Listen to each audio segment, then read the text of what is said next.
I am God. I understand you would like to know about the lives of Adam and Eve after the garden, and of their children, so I will tell you. Adam and Eve fled west from the Garden of Eden, and lived in a land that had no name, and I have no recollection of creating. It was comprised simply of chaff left over from the building of the garden. Compared to Eden, it was a dump. Where the garden was moist and cool and beautiful, this place was hot and desiccated and ugly. I ignored them for a while. I was still mad at them, and they were afraid of me. I spent some years working with dolphins to see if they could become my favorite children, but they were not serious. They were more interested in chasing fish and doing cartwheels out of the water, and they never brought me a single sacrifice. As worshippers of me, they were utter failures. Then I tried redwood trees, thinking their size would make for impressive, imposing worshippers. Marduk would have nothing like that. No, forget that. There was no Marduk. But the trees refused to respond. They just stood there, looking at me, like I was crazy. I was angry and was going to burn them to a crisp, but got distracted by, well, never mind. I checked back in on Adam and Eve. Adam still had not accomplished much. He was something of a dud. But they had finally had sex. This is something I had to invent after I commanded that all things must die. Otherwise, the world would soon run out of creatures. There was some confusion and agitation at first as to which sex should have the babies.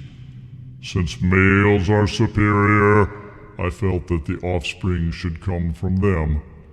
But after trying it for a while, males of many species came to me and said, "No way, this is too hard and painful. Make the females do it." And I agreed to their request. I did have to rearrange some parts. That's why males still have nipples. So females became the childbearers. Thereafter, all other beings picked up the technique quite quickly. The humans were the last to figure it out, and still have hang-ups about the issue that no other creature has. Now Adam and Eve had a child, a son, Cain, and then they had another son, Abel. Cain became a farmer, a very bad farmer.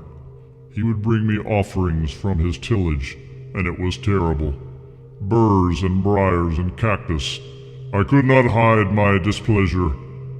Abel became a shepherd, and he brought me cute, precious, tender, little lambs that I would devour alive in flames, and they were very tasty. I told Abel to keep them coming, and he did. He was a good boy. Cain saw that I liked Abel better, and he grew angry and ceased to bring me offerings. So I told him, "Stop being a schlub, bring me sweet fruits and vegetables, not burrs and cactus." But he was brooding and sullen. Then Abel stopped bringing me little lambs, so I looked for him and did not find him. When I saw Cain again, I asked him if he knew where his brother was, and he replied, very sarcastically, "Duh, I am not my brother's keeper." Then I saw blood on the ground, and I knew what Cain had done. He had killed Abel. Adam and Eve's first child had become the first murderer. I thought to myself, they are not very good parents, and I felt very bad that I would no longer have Abel's tasty lambs. I forbade Cain to ever farm again, and banished him from the land of Adam and Eve, condemning him to wander as a tramp through foreign lands. He trembled and cried, and said he was afraid that someone might kill him. I asked who he feared would kill him. Adam and Eve? The only other two humans alive? No, he said, other people in foreign lands. I laughed at that and assured him that there was no one that would kill him. And so I let the world's first murderer go, scot-free. Cain traveled east past Eden to the land of Nod, which I also do not recall creating. There he and his wife had a son whose name was Enoch. And Cain invented cities and named the first city for his son.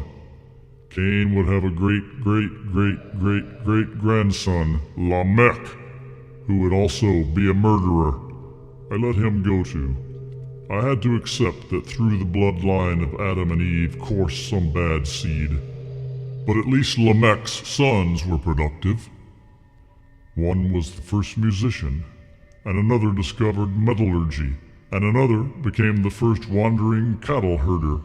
He was the one who got me hooked on burned cow for a few thousand years. Back to Adam and Eve. They had a third son, Seth. Eve considered him a replacement for Abel, the son that Cain had killed. She profusely thanked me for this child, but I had nothing to do with it. It was the sex. Seth had a son named Enosh.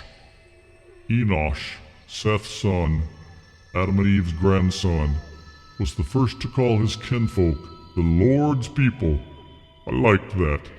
Adam, Eve, Cain, Abel, and Seth had never thought of this. These three sons were the family of Adam and Eve.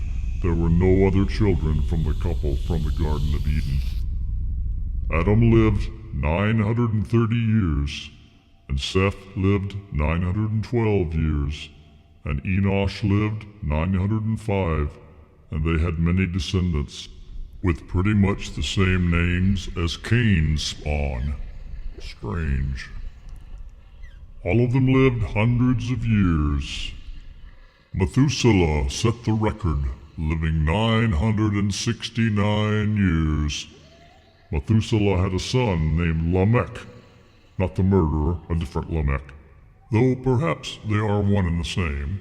He lived 777 years, and he had a son named Noah, Adam and Eve's great-grandson.